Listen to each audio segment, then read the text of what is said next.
নমস্কার বন্ধুরা, দেখুন আজকে কোনো রান্নার ভিডিও নয়, আজকে সম্পূর্ণ অন্যরকম একটা ভিডিও আপনাদের সঙ্গে শেয়ার করব। তো আমরা সবাই মিলে চলে গিয়েছিলাম কাকার বাড়িতে, গ্রামে বেতুয়াডুরি। তো আমরা এখানে বেলঘরিয়ার থেকে ট্রেনে উঠেছিলাম।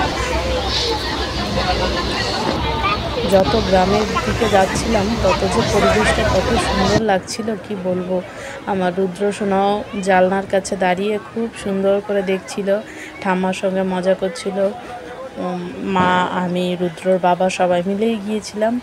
তো অবশেষে এসে পৌঁছাতে আমাদের দুপুর 3টে বেজে যায়।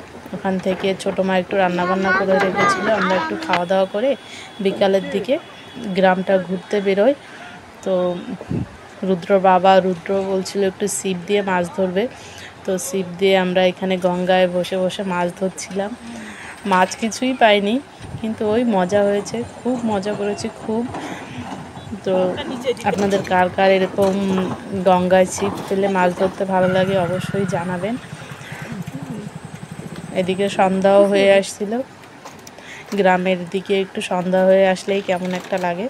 তো আমরা তাড়াতাড়ি করে চলে যাচ্ছিলাম বাড়ির দিকে। তো রাত্রেও খাওয়া দাওয়া করে ঘুমিয়ে তো পড়ি, কিন্তু অনেক সকালে ঘুম থেকে উঠি, কারণ আমরা নৌকায় ঘুরতে বেরোবো। যেহেতু আমাদের আসতে আসতে দেরি হয়ে যায়, না হলে বিকালেই ঘুরতে বেরোতাম।